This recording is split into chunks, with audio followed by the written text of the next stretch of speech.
Hello. Hello. Hi, Lainey. How are you? I'm doing well. How about yourself? Fine, thank you. Hi, Grace. How are you? Hey, doing good. Oh, Crowdcast, how you love to be a sloth sometimes. Anyway, we're here. It's 2:05. On Ireland time, we're early. Hey, it's Virginia Stanley, Lainey Mays, Grace Carinello, and we're here for another episode of Galley Fest. It's been a minute, hasn't it? I know it has. Well, we took the summer. Everybody had their fun. Uh, and we're back now and we're having some fun here. We're going to talk about some books today. But before we do that, we're going to have a guest speaker who is going to tell us about her forthcoming book. So from in a few minutes, we're going to bring on Nina Simon, and she's going to talk about her book, Mother-Daughter Murder Night. So we'll do that for a bit. Please bring your questions. They are downloadable on Edelweiss and NetGalley, this book, and it is so, so good. It is such a page turner. And then after we're done with our conversation with Nina, we'll turn the tables and talk about some forthcoming books. So thanks for joining us. And now, without further ado, Nina Simon, would you like to turn your camera on? I sure will. Hi, everybody. It's great to see you. It's great to see you too. There we go. Nina Simon, debut novelist, Mother-Daughter Murder Night. My goodness, this is exciting. What a cool jacket. It's coming out in September.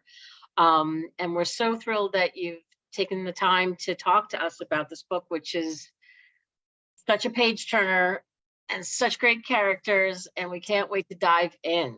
This is really exciting. Yeah. So just a very quick intro. The book itself is a mystery, and it is a family drama and a trio of amateur detectives, a grandmother, a single mom, and a teenage mom. And it's set in California. And the town itself, the place itself is such a great character. And you hear that a lot, how, setting is a character, and boy, that couldn't be truer in this book. Nina, your intro.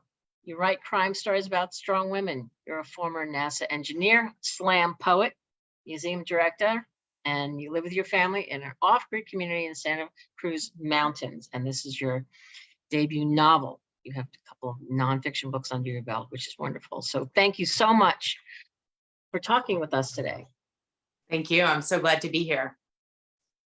So I think the first question is, what do you want readers to know about your book? It's always tough when we talk to novelists about especially mysteries are tough because you can't drill down too much because you just don't want to give it away.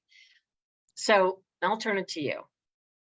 I think that for me, like a lot of people during the pandemic, my reading shifted. And I think that like a lot of folks, I was looking for comfort. I was looking for pleasure. I was looking for escape. And for me, that really sent me back to reading murder mysteries, which is something I loved as a kid. My mom and I were always swapping back and forth Janet Ivanovich and Sue Grafton's and going to the library and stacking up the fake Hellermans, all those classic traditional mysteries with strong female leads. And so I started reading books like that again. And I ended up, for a variety of reasons that mostly actually have to do with a family health crisis, stepping away from the work I'd been doing and spending a lot more time with my mom, who had gotten quite sick. And so we were reading, and I was reading some of these books aloud to her. And then one day, we just talked about what would it be like if there was a murder mystery with someone like her as the detective. And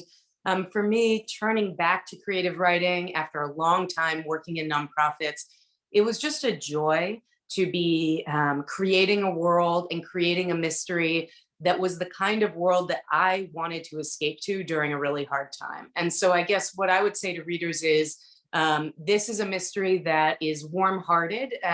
It's not necessarily in the cozy subgenre, but it does have that cozy feel. I like to think of Louise Penny as, to me, the ultimate in just creating a sense of warmth around murder, which is very weird if you think about it on some level. And so I think similarly, I was trying to create something that was both deeply about warmth and about love between different generations of women, and also a story that was a great mystery with all of the interesting suspects and the red herrings and the, kind of fair play, traditional mystery setup that I always loved as a kid and that I had come back to during that time. So I think that, for readers, this is an opportunity to slide into a world where, yes, there is crime and there's violence, but there's also underneath it all a lot of love, and it's love for nature, it's love for family. And I hope that it's a book that helps people feel that sense of comfort and escape, whether they're going through hard times or whether they're just looking for a break from, the challenges of the everyday. Wow. So when you went back to some of these books, especially mysteries, was there a certain book that kind of sparked it, or like a book or two that maybe you're like, oh, this is the feeling, what did you reference? Yeah, that's a great question.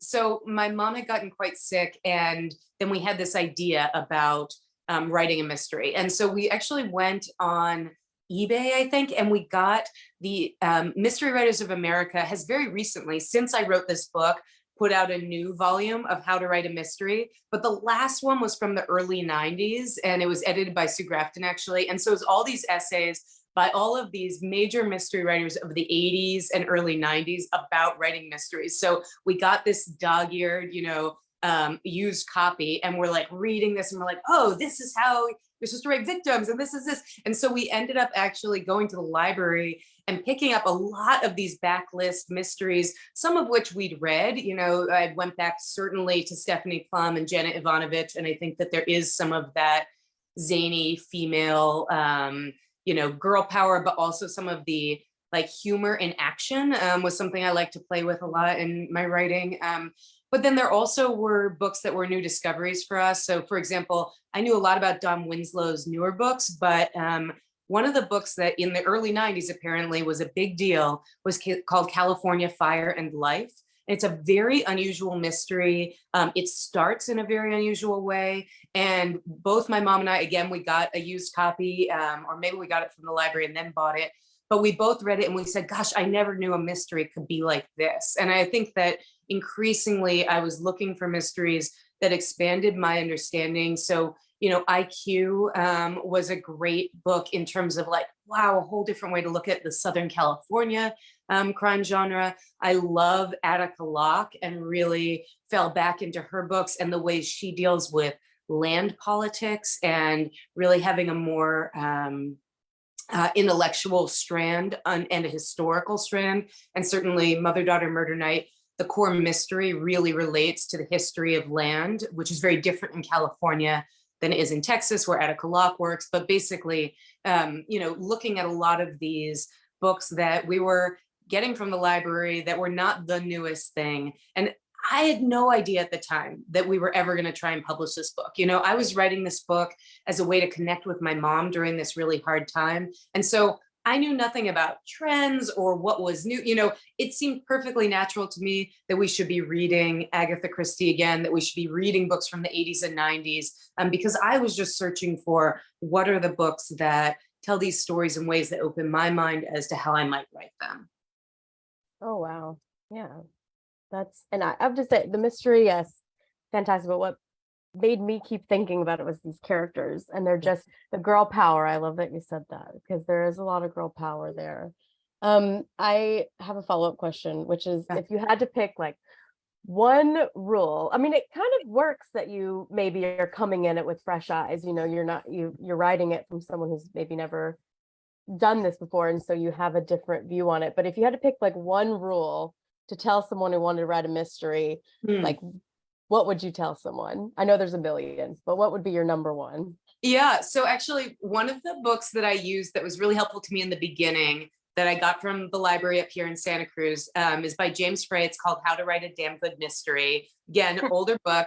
But one of the things he says that was really just like a mind opener for me, and I'm using it now with the book I'm writing, is that when you're writing a mystery, that it's the only genre where the reader and the author are in a competition, where the reader is trying to figure it out before they're trying to beat the author to a solution. And one of the things he talked about that I found incredibly useful was this idea that you need to write the outline of what actually happened, and then you have to write the outline of how these things are going to come onto the page, and that those in a crime novel are going to be very different because, well, first of all, you're usually starting the story after the person is already dead. But this question of when are we going to unveil certain clues? How are we going to be fair play with the reader, but at the same time, really be kind of stringing out that competition so that the reader feels satisfied at the end that they figured it out, doesn't feel that they either figured it out too soon or that like, what the heck, the author just threw this thing in at the end.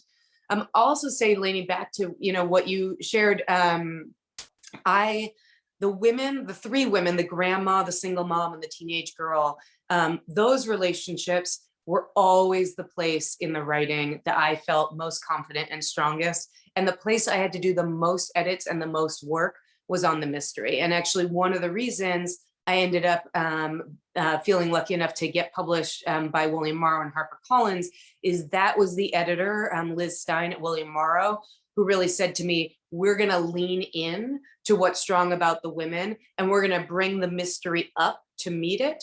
But a lot of the other conversations I were having were much more about how do we make this a straight ahead mystery. And I knew that the power and what was special about this book was about the women. And so I wanted to work with an editor for whom those could really be on equal footing. But there's no question that my zone of confidence was writing about the women, which is kind of funny because one of the reasons also I wanted to write a mystery was it felt very calming to write to like a genre that has a template to it. It felt overwhelming to imagine just writing a novel about some women. But it was like, okay, there's going to be a dead body. They got to solve, you got to find them, it's like there are some temples set there for you that you can work from. So it's ironic that it ended up that the women and their journey as a family to love and reconciliation really became something that was such a central and core part of this book. Fantastic.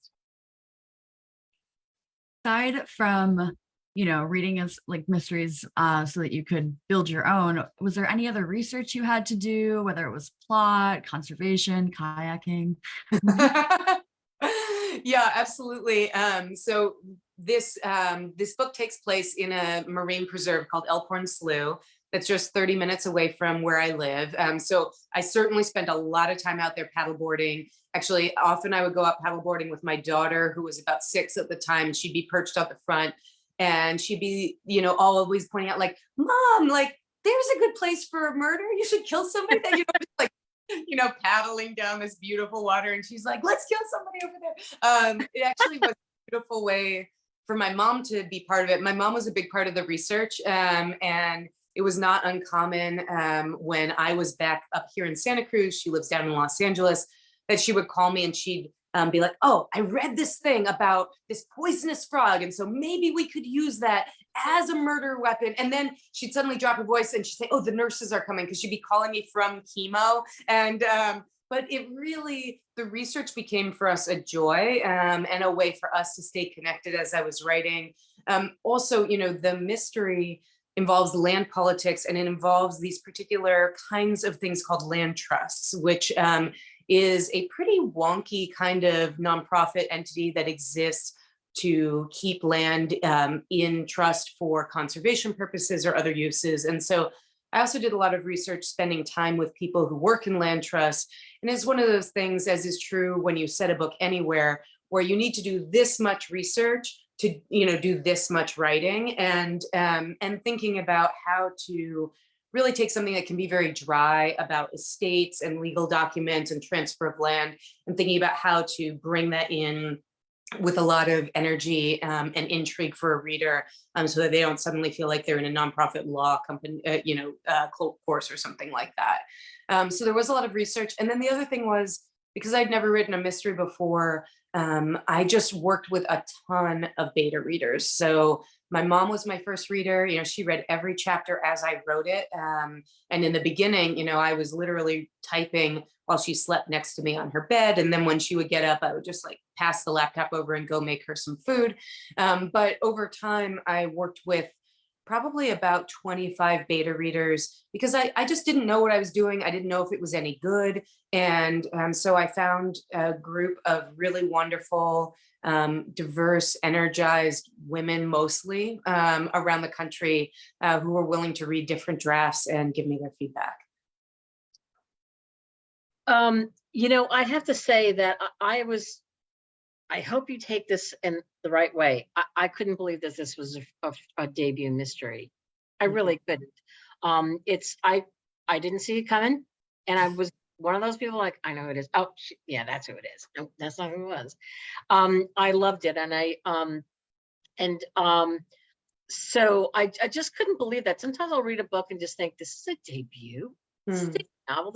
And a debut mystery, not easy.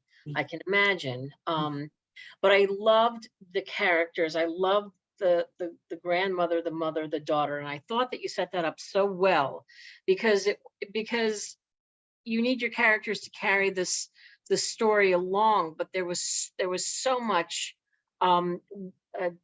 woven through, all of the stuff that's there with mothers and daughters, and you've got 3 generations of it, and it was so fleshed out, and it was so wonderful. I mean, and then just going back to, without giving much away, but the mother in the middle, not the mother at the top, the mother, not the grandmother, when you go back in time and you talk about when she reveals to her mother that at 16 she's pregnant, and it was just like this. So you've got this like real, this human story, this great connections and fraught with stuff. And then you've got this really great mystery on top of it, and it just blends together so well. I just loved it. Thank you. Oh, thank you so much for saying that. And of course, these women, the reason I was able to write them is I was living this as I was writing it, right? I was caring for, I'm 42 now. I was 40 when I started writing this, and I was caring for my mom who had stage 4 lung cancer. And at the same time for my daughter who, was much younger, obviously, than the daughter in the book. And I think that, the grandma character, Lana, really is the star of the show. Actually, in the first draft, it was, 100% from her perspective.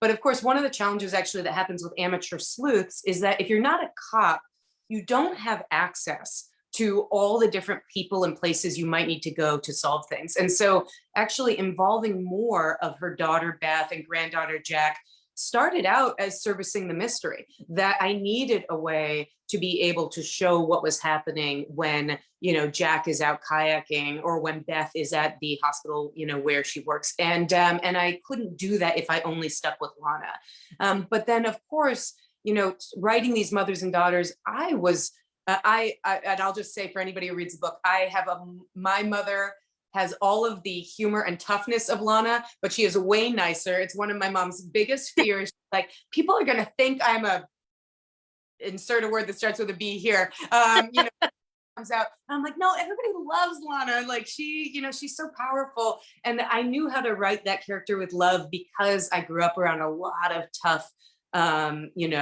feisty women who really made things happen as single moms.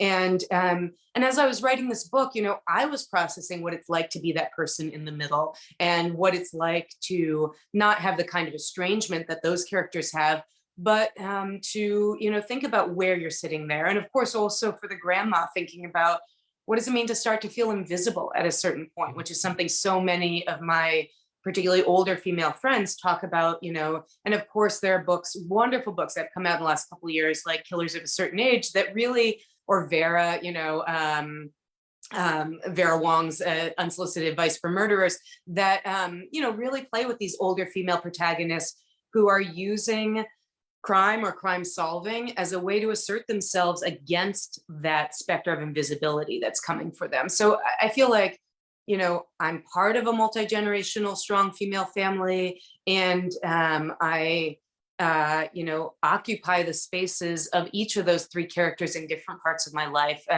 Even the fact that, I quit a job as a nonprofit CEO to care for my mom. And so a lot of that tough businesswomanness of Lana is something that's inside of me as well.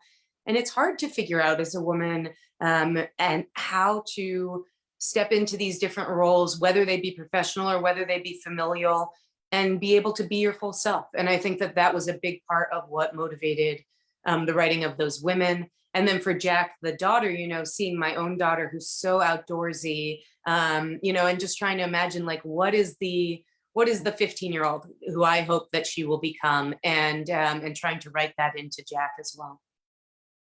I think we have a great picture. Can we share that? Oh, sure. Lainey? Yeah. Yeah. I think Lainey can pull that up. And Grace, there's a, okay. Oh. Let's look at this first.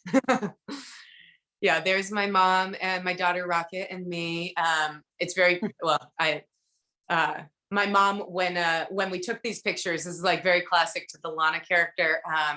She asked if she could Photoshop herself a little bit before it was shared. I was like, okay, but you can't make yourself look too healthy. I mean, and or too young. But my mom's actually doing very well. She's still in treatment, but we're both so excited about the book coming out. She'll be here for the launch, and really every from step of the way, from the initial idea for this book to the writing to now the publishing journey, we've been able to share with each other.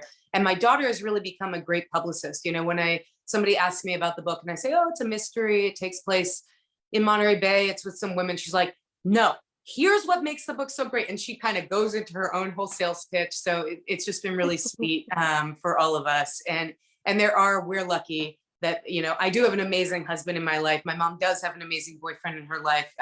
They don't get as showcased in the story of this book, but they have made this possible for us as well. Well, we're obviously so heartened that your mother is doing so well, and you said she may even do a few events with you, which is wonderful. And what a great project. Started out as a project, I think, really for you and your mom, and then it's just blossomed into this wonderful story, just a wonderful multi-layered story with a great whodunit. It is a whodunit, but it's so much more than that. And if you go to Nina's Instagram page, you can see when Nina presents her mother. It's a video. It's really touching. Of the Galley. Is it the Galley? It's a Galley, right? It's Galley. I haven't seen finished copies yet. I think maybe today. Okay. But that's really touching. So you should all go and check that out because it's really wonderful. Again, we can go on about the book, but you know what, the joy is in the read. And there is so much to learn about land preservation and nature and appreciation for all that goes with that. And there's a lot to learn. You really did do your research, because it's you not only is it clear but in the read, but also that your acknowledgments say it all, and they're very heartfelt. And I really did put so much into this. I mean, how to bury a seal. Yeah. This is the very beginning of the book. How could that be done? I do, before we go back to just a couple other things, I do say this made me laugh, and you already said it, but in your acknowledgments, you say, thank you to my daughter Rocket for being my trusty research buddy, kneeling on the front of my paddleboard and pointing out potential murder sites along the banks. Laugh out loud. I mean, it's so funny.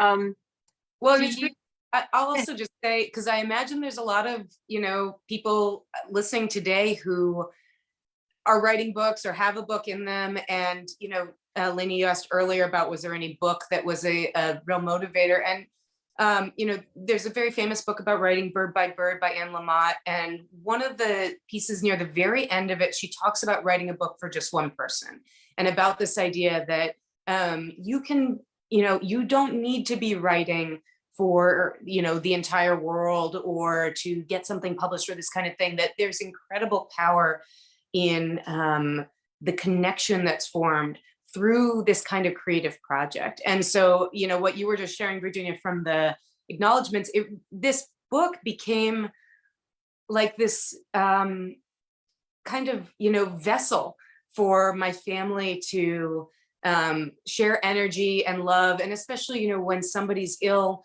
you're talking every day and you don't want to only be talking about how's the treatment going? How are you feeling? Oh, you're tired. Da, da, da. And so for us, you know, there's this idea that the poet Donald Hall talked about this idea of a third thing, and that a lot of relationships, love relationships, you're spending most of your time actually talking about something else, you know, the art that you're seeing, the meal that you're eating. And for us, this book became this third thing that always gave us something to talk about. And I would just say to people out there who've thought about writing a book that it can be something that is shared in a way that really brings joy and energy into your life and into your family or into a relationship that's important to you.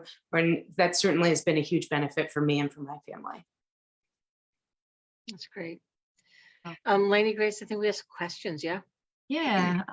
Jennifer Winberry on Facebook asked, did any of your characters do anything that surprised you as you wrote them? I'm specifically thinking of Lana. Oh, yeah. Oh, that's funny. Lana surprised me the least because I feel like I know Solana so well. And actually there are a lot of cut scenes that just because of how the mystery ended up shifting, where Lana had some more aggressive physical moments. Like I just feel like Lana, I always knew where she was going with something. I would say, you know, the character who surprised me most actually in a lot of ways was Beth, who's the daughter, because as I was writing her, and through multiple revisions, she's the main character who got the most revision, because I found that in the beginning, I didn't really know. I knew that this person must be strong, that she had, as a teenage mom, decided to keep her kid and move to somewhere she didn't know anybody and really form a very impressive life for her and that child. But in the beginning, because Lana is so wild and over the top, Beth was just always coming off as this like straight man mom cop character, you know, just sort of the no, we can't. And so I think that learning more about where her strength was and where her seat of love was a surprise to me. I'll also say that Lana, I love Lana with almost anybody. There's a cut scene with Lana and Paul going out and smoking pot on the water. There's a cut scene with Lana and the head of the land trust going on a date. Like they're just, you know, Lana and Miss Gigi, you know, so I just feel like I could write Lana with others all day. And I actually have, you know, who knows what'll happen, but you know, I could see Lana and Teresa Ramirez forming a very powerful duo in a different way if they ever get the chance to do that. Oh, that'd be so cool. Did you ever think of this as maybe having a sequel, or you kind of just wrote the one and you never know? I mean, once I started, I started out, you know, mostly I read mystery series, you know, that was the world I knew. But once you start trying to get an agent and trying to get published, they really tell you just focus on one book. And also, to be honest, this was the first book the first novel I ever wrote. And so I think there also is this part of me that's like, what other stories and places and people would I like to write? And I think that I've started some other projects now that are very different. And I feel like I still have so much to learn about writing. And so while there's part of me that would love to write more with these characters, and I have some ideas for sure, there's also a lot of me that thinks I want to learn how to write other characters, other worlds, other stories. And so I'm curious about both, and we'll see what happens. For sure. We have one question from Crowdcast that came in just now. It says, and we've talked a little bit, you can expand if you'd like. What was it like building fictional characters after writing nonfiction? Yeah, I think that it was different. And there's no question that the place I felt the greatest confidence in the beginning was the like third person narrative and things like dialogue. I was terrified to write dialogue at first but when you read this book, you'll see there's a ton of dialogue. Once I got the hang of it, I just loved writing dialogue. So I think that particularly this idea of multiple characters, and even the fact that there were 3 women, even just the basics of like, how can 3 women have a conversation and you know who they are, who's speaking and who's speaking to whom? You know, a lot of those mechanics were brand new to me. Also say that because this is a fictional world, but it's heavily rooted in real people I know.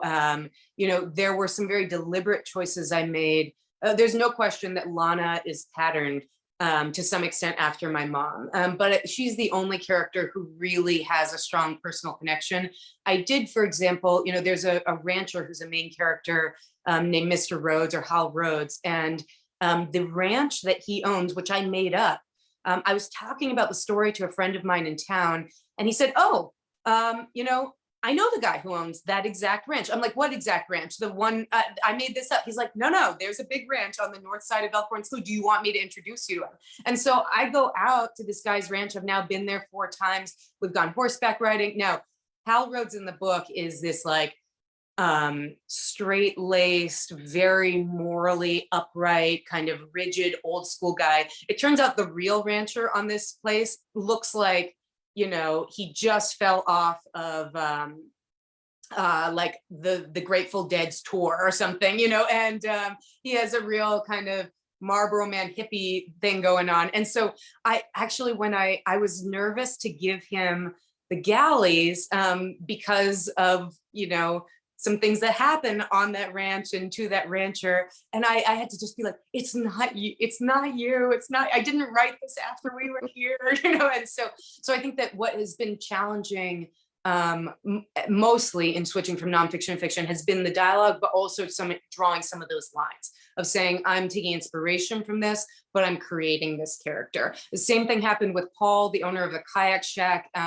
There's a woman who I am friends with who owns a store called the Kayak Connection, which is wonderful. She helped me a lot with the research. But again, you know, I made up this man who, as I was describing her to him to her, I had never met my friend's husband, but she's like, is this about my husband? I'm like, no, I don't even know your husband. I don't want to know your husband. And you don't want this to be your husband, no? Anyway, so I think that more it was about figuring out how to draw those lines and really create characters besides Lana, who were not rooted in people who I actually knew. Yeah. So we're kind of winding down in time, but I did want to, we were talking before we went live about if this were a movie, who would play some of these characters. And so Lainey and I we had very different ideas of who would play them. So I thought, and you said, all right, don't tell me until we get on live. So I thought Lana would be played by Holland Taylor. Okay, yeah. And I thought that Beth would be played by Shailene Woodley. Nice. And I don't know anybody else. I don't know kids. So I don't know, but I don't know. But Lainey had a different take, right, Lainey? Well, I really only had Lana. Like, I don't know why, but for some reason, I don't know. I thought Jennifer Aniston, because I kept saying, you know, she's younger and she like, I don't know, when I think of someone who like could take on a role like that and be kind of kick-ass, I think of her. I don't know. Yeah. It just stuck with me. But yeah, honestly, I also only had cast Lana in my head, and actually my mom just turned 74. When I wrote this book, she was 72, and we were talking about how old Lana, the character, should be. And I originally was like, well, let's make her 70 or something. And my mom said, nobody's going to care about a 70-year-old woman. That, you know, hopefully we're seeing that that's not true from other books, but I aged her down to 62. And then when I got an agent, my agent wanted to age her down in the 55 to 58 range. And so I actually did some searching online of famous actresses. And at the time, Sandra Bullock was 57. And I was like, Lana cannot be younger than Sandra Bullock. And for me, Sandra Bullock, because she does physical comedy so well. And there is in Lana a lot of that kind of, when I think of, you know, or geniality, that kind of like aggressive, you know, masculine energy that Sandra Bullock can bring, but then also bring a lot of humor into it and a lot of sexiness. Anyway, So that's Mhm. always been my pick. But of course, now as time goes on, you know, I still think Sandra Bullock, I think she can do anything, but we'll see if we ever get to figure this out for real. Grace, do you have any castings that you've been thinking about? I'm really bad at fan casting. It's like a weakness of mine, but I was thinking Jessica Lange as Lana. Oh, I love Jessica Lange. Oh, I like that's that. a Yeah. That's a good good one. one. That's a I good admit one. also that for me, the fact that we're Jewish and Sephardic Jews, which are Jews from Greece and North Africa and Spain, you know, there is a part of me that, you know, is interested in seeing that representation. And obviously the Jewish part, or not obviously, the Jewish part of the book is quite light. And I think that's real to how a lot of American Jews live today. But that always goes into my thinking about these kinds of things as well. Yeah. Yeah, that makes sense. It's so interesting what we project, isn't it funny? It's like, I don't know. Mhm. So do we have any other questions we have lots of love and Did but pose if anyone has a role that they want to throw out, but I don't think they've had time to respond. I do think that I was going to say something about oh, if you need us to write something to Sandra Bullock, we're Yeah. happy to put something Yeah. together for Yeah. you. Just let us bring it know. to her. I'll give her a call. Yeah. Before we go, and I do hate to rush us off because this has been so wonderful just talking to you and talking about the book and everything behind it. And so glad for your mom, things are better. But it would be a shame if we didn't mention that your experience and what you bring to your knowledge and your experience of working sort of library adjacent, I guess, or do you want to talk about that a little bit? Yeah, so when I was a museum director, I ran a museum that really radically transformed into a community space. And after that, and alongside that, I did a lot of work in collaboration with libraries and library associations.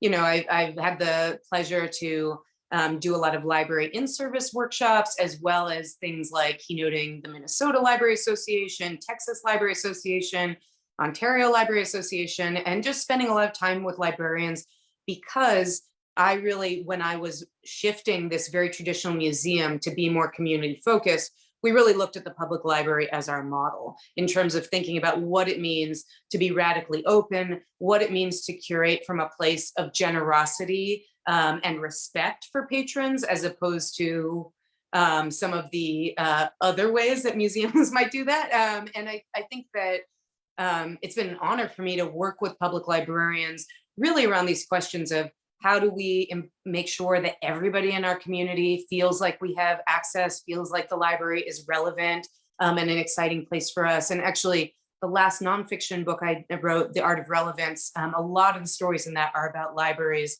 And I was involved with a lot of international work around how we help and how we support these organizations that are so critical, really, I think, to our communities and to our democracy, and really being of, by, and for everyone in our communities, and not just seen as a liberal or white amenity, which I think is how sometimes politically dangerously libraries can be cast. And we all know, I know everybody on this call knows so well how diverse and rich and essential the community work is that libraries do. And I think that I'm just honored anytime I get to work with librarians. I often joke that, you know, I started working in museums instead of libraries because I love libraries too much. And I think sometimes when you love being a patron of something, you can't necessarily do the rigorous work of figuring out what do we need to change to be able to invite more people to feel welcome here. And I think that I felt that irritation about museums, so I was ready to do that work in museums. But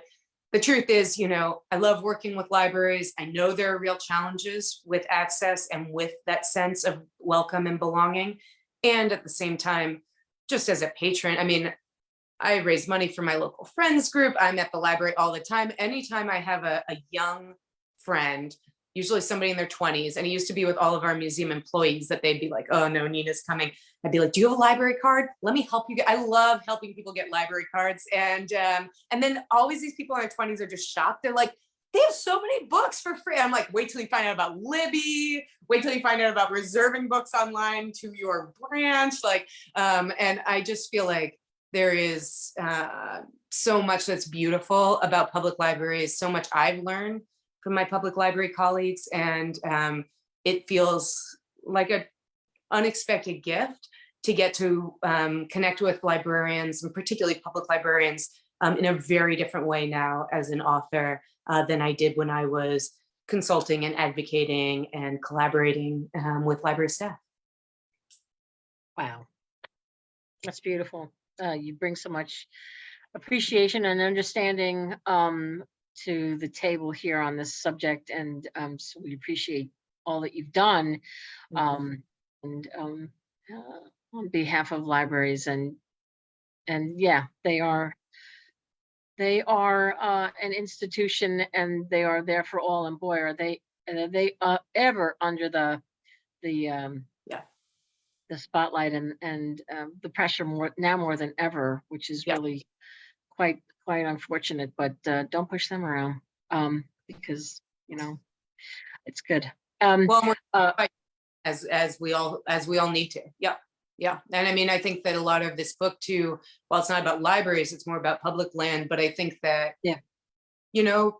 public parks and public libraries, what I've seen, because I came from nonprofit arts, and those spaces are very much seen as white liberal elitist spaces in the broader scheme. Even if they aren't, there's a sense that we can defund the NEA, that arts is for those people and there doesn't need to be government money in it. We lost that battle a long time ago with the arts. But I think that what I'm seeing is, for the first time in the last 5 to 10 years, those same voices are coming for libraries and for parks, which had been for so long seen as neutral spaces, had so long been seen as places for everywhere. They're getting politicized, and I've seen what that did to the arts, and we have to fight for these public places. They are essential to our democracy, and I'm certainly ready to keep fighting. And I think that I know that all the librarians who I've connected with, it's not easy to go from feeling like we've always been seen as neutral, or we've always been easy to fund, easy to get, universal support for. It's very alarming and very stressful to suddenly become politicized, but it is something where, we can keep fighting, and because it's important for us to fight for, the incredible public benefit that these organizations provide. Well said. And it is alarming, and it's frightening, and it's unfair. It's unfair to the patrons. It's unfair to the stewards, and it's unfair to the patrons. So thank you for all that you just said. Thank you for writing this book. I will just read the last 2 sentences that are in your acknowledgments, because I think they're beautiful. And you said that wherever you are and whatever you're dealing with, I hope this story reaches out and gives you a fierce little hug in the wilderness. I'm rooting for you and for love. And we're rooting for you too, and for your mom, your whole family. Thank you so much, Nina. Thank you. Have a great rest of your hour. Thank you so much for having me. Thank you. Thank you. So much. Okay. Bye. So that's going on sale September 5th. So before long, everybody's going to be able to get their hands on a finished copy, including Nina, who should get the first one. We actually had a write-in for casting. Would you like to hear it? Oh, yes. Lana, Phoebe Newworth, and Beth, Allison Brie. I kind of like these. I like these. Okay. I don't know who Allison Brie is, because I don't know anything. Room. She was in Room. Oh, yes. Yeah. Oh, yeah. She's in a lot of things. Yeah. I wonder if Nina's still on. I still see her there. I wonder if she can hear us. Nina, I can hear you. Phoebe I Newworth. can hear you. But I'm going on mute. I just want to listen. Okay, goodbye. Okay, but did you hear about Phoebe Newworth? Yeah, no, I think these are both good ideas. We got to get someone. We got to get a casting director in here.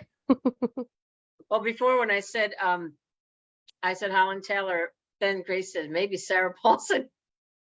And we thought that would be interesting. We're going into a different branch now. All right. So, wow, that was a really cool conversation. You know, can't say enough about this book. Really, pick up a copy because it's so multi-layered and so wonderful, and it's just, it's a ride. It's a real ride. All right, so now there's about 10 minutes left to talk about 150 books. I'm only joking. Listen, we've made a catalog, so Grace, did you put the catalog, or you'll put the catalog into the Mhm. Yep. Who's What's This, so that people know what books we are loving. Yeah. And Sure. listen, we've been talking about these books. You know about them. And but let's talk about a few. Let's talk about a few. And also, officially, now we can say that Writers to Watch will be on September 6th. Okay. So September 6th. If you're not, just a quick, I know we don't have a lot of time, but if you don't sign up on Crowdcast or Facebook to get our event reminders, I would. So you can either go to Library Love Fest on Facebook, like us, it'll give you information. Also on Crowdcast, it's really cool because it tells you every time we're going live. So anytime we add a date on Crowdcast, even if you watch on Facebook, I really suggest signing up there. And for our Writers to Watch and our Galley Gab Fest events, and then also our newsletter. If you don't follow our newsletter, we have everything in there. So if you don't know about our events, just write to me and I'll let you know how to find out. it's great because you get a little reminder, because who can remember anything anymore? Not me. For sure. All Me right, so neither. do we have a I don't know, do we have a slideshow? What do we have? I'm pulling it up for you. We're starting I with more can't murder. remember. No, I'm just kidding. Oh, Lainey, so Okay, young. okay, here we go. I didn't know. I'm sorry, Grace, you told me like look at the order, and I was like, uh-huh, and then didn't. So I didn't know I was talking about this first. 1 second. I'm Okay. so sorry. I'm gonna make it quick. I have it right here, and I'm very excited about this one. I was scrolling through TikTok because I have a problem, and I saw someone in the UK talking about this book that they immediately ordered, and she starts flipping through it, and she's like, "It's a epistolary, and it has all of these notes, and it's kind of like a document. It's a documentary written on paper, so it's like you're watching a true crime documentary and trying to figure out where they're getting at the end. What are they going to get revealed? 6 investigators of different kinds are around a round table, and the director putting it on when he was younger, his stepfather was killed while he was home alone with him, and so he's trying to uncover, it's never been solved, and so he's bringing all these people together for this one show. But so she was scrolling through, she's like, you have to get it. I immediately did. I'm like, that sounds so familiar. I think that's our book, but it was a different cover. That's why I was confused, because that was the UK version. And I had it next to me, and I was like, was so excited to get into this. Now I'm even more excited. So that's all it is. And what's really interesting about this one is they have the photos of all of the, I don't know, Grace, you can't share my screen, but I hope you can see it. I can't see me, but you can see pictures of the people, so you can kind of get it in your head, which is kind of the opposite of what we just did with casting, and you can figure it out. It's like those mail kits that you get in the mail to figure out like a mystery, but it's in a great narrative. Kara Hunter is known for their D.I. Adam Foley crime books, and we actually have the rights for 4 of them, and one of them comes out in December, of those backlist Folly books. So this is a standalone, but if you are intrigued or you know about the characters' other series, we're going to have those as well. But this is the American debut of this really special and unique one-of-a-kind mystery. So I'm sorry, I said quick and it wasn't, but I'm trying. No, that was great. I love that you said that, because we were saying yesterday, there's a ton of there's a UK version, and it's like that doesn't look anything like our version, and I think that's great. It's just open, honest, and we're just being as transparent as possible, because well, I was like, at the end, I know that. Why do I know that? No, because it's our book. Yeah. All right, now The Death of Us. Now, if you're at ALA, American Library Association, for those who aren't not librarians watching, Laurie Rader Day, who we love, was everywhere, speaking at speaking on panels and signing books in our booth and signing books at um, Sisters in Crime. And really, we were doing, she was working overtime. She was everywhere. It was wonderful. She's back with a new book. It's called The Death of Us. It goes on sale in October. And, you know, her last book was Death at Greenway, which was historical. This is back now to contemporary fiction. And this is a story about a woman who, when you meet her, she gets a knock on the door, and it's a woman with a baby. She hands over the baby and she disappears. It was 15 years ago, and never seen from again. And then a car is pulled from a pond 15 years forward, and opens up this, pulls the scab off the wound, shall we say, because the woman who received the child always wondered what happened to that woman who left her child in her care, and she's raising him as her own. Lori Rader Day, that's all I'm going to say about the book, because again, as we were just saying to Nina before, the joys in the read. But she is such a wonderful writer. I almost feel like I don't need to say this because I'm sure you've read her. She's been nominated for the Edgar, you know, Anthony Agatha, Mary Higgins Clark, award-winning author, Death at Greenway, which I just mentioned, The Lucky One, Under Dark Skies. She's wonderful. She's the co-chair of the Mystery Writers Conference, the Midwest Mystery Conference. She teaches creative writing. She was the national president of Sisters in Crime in 2020. She knows this world so well, and she's a great champion of other writers as well. And I just think she's a hell of a storyteller, and a wonderful person to boot. Not everybody's wonderful and can tell a great story, but she can do both, as evidenced also by Nina Simon, who we just spoke to. But anyway, The Death of Us, Lori Rader Day. If you haven't, wait. We can't move on just yet, because I have to read you just some of the quotes for this book, because they go on and on and on and on and on. Anne Cleves, New York Times bestseller. I was up till 4 a.m. finishing The Death of Us. It's bloody brilliant, sharp and tight and clear.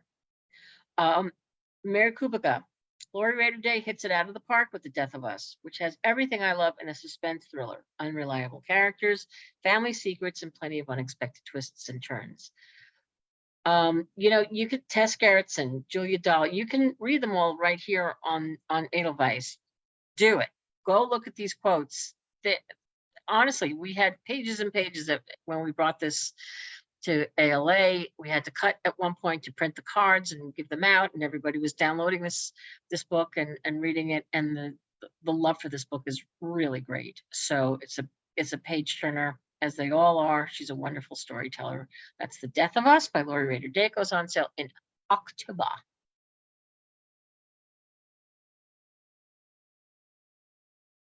Okay, completely switching gears. This is Don't Want You Like a Best Friend by Emma Alvin. And if any Swiftie fans, any Taylor Swift fans in the house, you'll recognize the name of this book, because it's a lyric in dress.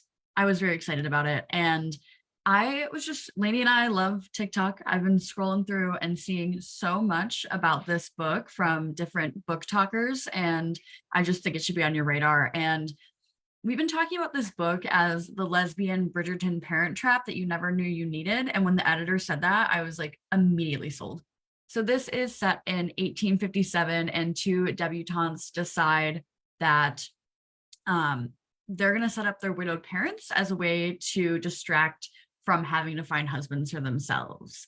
And so we have Beth and Gwen, who are in like similar enough situations. Basically, neither of them want husbands, and Beth has one season to find a rich husband, or she and her mother will be in a precarious situation. Whereas Gwen is on her 4th season, and she's pretty sure she doesn't ever have to get married, which is fine because her father's an earl. So they're kind of like opposite situations, but very similar. So Gwen decides that she's going to help Beth avoid this courtship by setting up Gwen's father and Beth's recently widowed mother. But like, you know, the big issue is they don't really like each other. So throughout their matchmaking, the two start falling for each other. And I just think this is such an original historical romance, and it's so clever. And I think a lot of people who don't typically reach for historical fiction or like historical romance will be reaching for this one. So just wanted to let you know it should be on your radar. And it also has like one of my favorite covers ever. It's so beautiful. All right. We don't have a lot of time left. Maybe we want to do a rapid round. Like, Lainey, do you want to talk about Arthur and Teddy? But I also think you should talk about the autoimmune cure. Yeah. Let's do Arthur and Teddy really quick because I can do it. Sorry, Grace, in like a sentence or two. Okay. So this is a really fun novel we have that has a lot of heart in it. It's one of those like uplifting, but also, you know, unfortunately based on some trauma and familial issues, but it has this uplifting bent. We have 79-year-old Arthur Edwards. He after a long marriage and he has adult kids and grandkids, he tells them, he sets them all down, says, I'm gay and I want to live my life a different way. It doesn't go so well with his adult children. They don't feel like they know him, and that ripples down to his grandson who's 21 and he is gay as well. And so he doesn't want to be honest with his family after seeing what his grandfather's going through, and they start this journey together, and it's very sweet and how they navigate the family, but also life in general and how they can lean on each other. Okay, so I'm excited for that one. And then the autoimmune cure. So this one, we want to give you more options of health and cooking and nonfiction because I know you crave those. And so this is one that I thought might be good to have on your radar. So this is Dr. Sarah Gottfried. She is a Harvard-educated physician, scientist, clinical assistant professor at Sidney Kimmel Medical College. She's had 4 New York Times bestsellers, and she's just a trusted expert. She knows so many people in this field that really trust her, and she reaches like 500K online subscribers and 10 million email subscribers. So she definitely has that bigger reach, and people really trust her. This book is a little different than her other books. It is about autoimmune diseases, a condition when the body's immune system attacks its own healthy tissue and cells. It affects 1 in 10 Americans, or 25 million people. And many people who suffer from mysterious symptoms don't necessarily know that it is an autoimmune disease or how to find the root of those problems. And so a lot of her patients who suffer have symptoms of history of trauma she's found in her practice. And so this is how she has come up with a way to talk about this and educate people. And so it explores the mind-body connection in a way that connects dots between this history of trauma and experience with the autoimmune diseases. The editor was telling me it's just like, it could be kind of a game changer because anyone suffering from these, it feels very groundbreaking in a way where it's hard for them to know what to expect. And this is a really holistic approach and looking at health and healing and grounded in science, especially with COVID coming and everyone not really knowing how that's going to look in the future, especially around those autoimmune diseases. So I think this is a really great one. And I wanted to give you a health book. I feel like everyone's always happy when we cover more of these. There you go. Yeah. Good. I'll just say quickly, and then I'll turn it over to Grace, and then I think we have to say adieu. But Dervla McTiernan, she's going to have a new book coming out, not till March 2024, but I know there are a lot of huge fans out there. And she delivers, she's spot on. She's great. And her book, this book is coming out, as I said, in March. It's called What Happened to Nina, and it's about this young couple, and they go away for a weekend at the guy's family cabin in Vermont, and only he comes home. And so there you go. You could almost say that's sort of ripped from the headlines, but this is the story of what happened to her and how these families respond to this, and it unfurls. She is amazing. She's her book, The Murder Rule, was a New York Times best thriller of the year. She's an internationally best-selling author, best-selling audiobook author. She's just wonderful. And I remember when we announced The Murder Rule, that we were coming out with that, and there was such flurry of activity and excitement about that book. Lots of big fans out there. So you'll be hearing more about that in the months to come. But just so it's on your radar, it's not coming out till next March, but it's gonna be great. 100,000 announced print, and you know, she's just fantastic. And Grace, you had something? Do a speed round for How to End a Love Story by Yulin Kwong.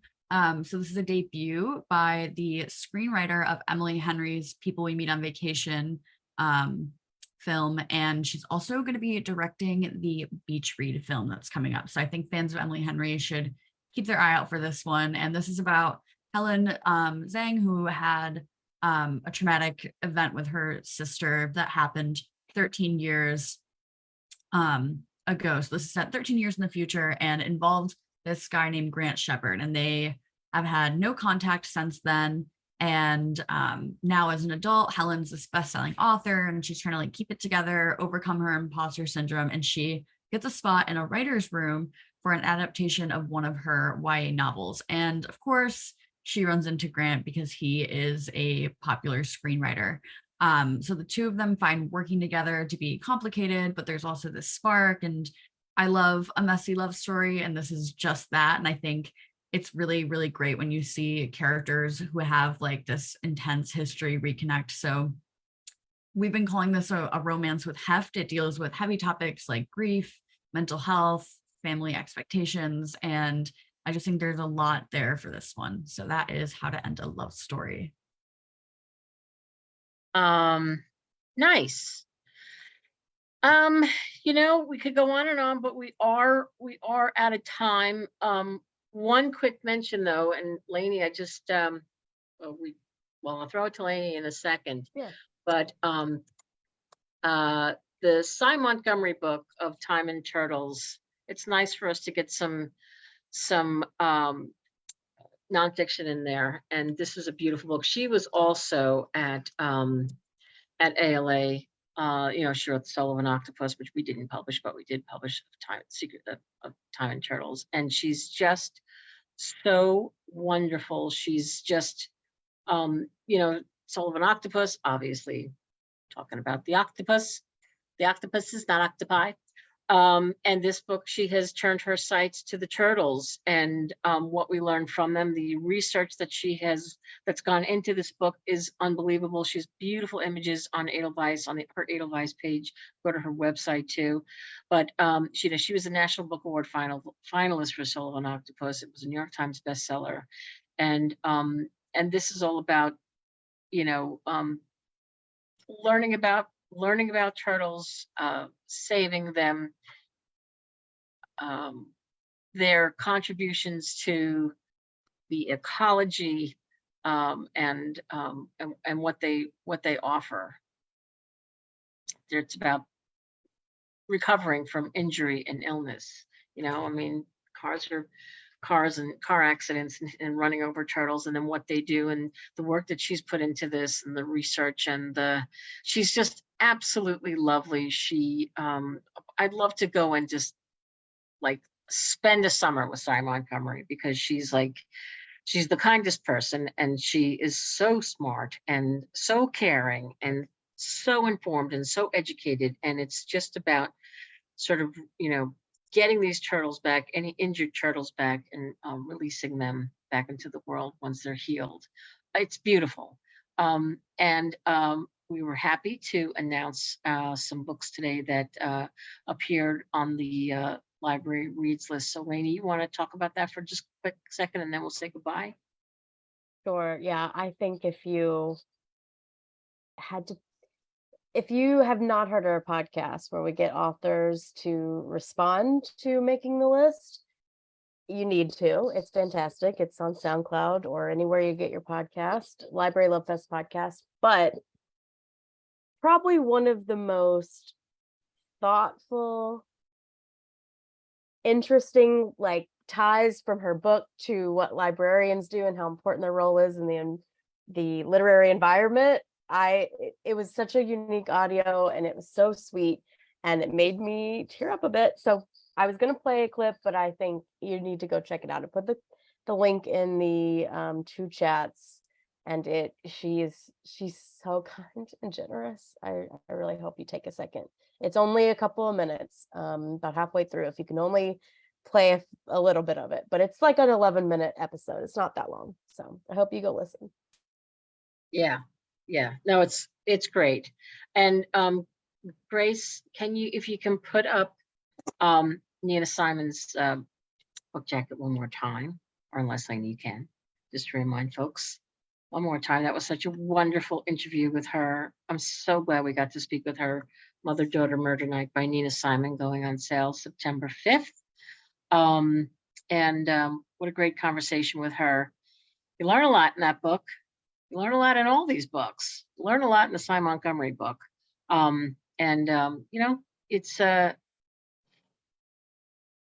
It's pretty fun. It's a pretty fun gig. So I think that's it. I think that's it for today. We will send out information about Writers to Watch to all of you, so that you can set your put a mark on your calendar for September 6th. And we're excited to announce the authors who will be speaking with us that night.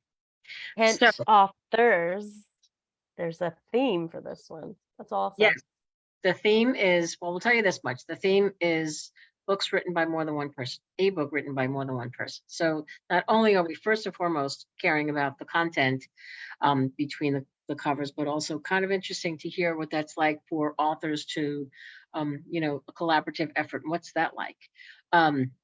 Sort of what we did a little bit with Nina Simon, because she was bringing every chapter back to her mom. And I think, that was sort of a kind of a different kind of collaborative effort, but nonetheless, that's what we'll be doing on September 6th at 7 o'clock. We do that at night. So we invite you to bring a cocktail or whatever your beverage of choice is, and sit back and listen and learn and enjoy, and bring your questions, because that's what makes this so much fun. So thanks for the extra time that you've given us today. It's a little bit after 3 o'clock. Lainey, Grace, anything else? No, thanks for being here. All right, everyone. Well, we'll see you next month for another episode of Galley Gabfest, and we'll see you on Writers to Watch September 6th at 7 o'clock at nighttime.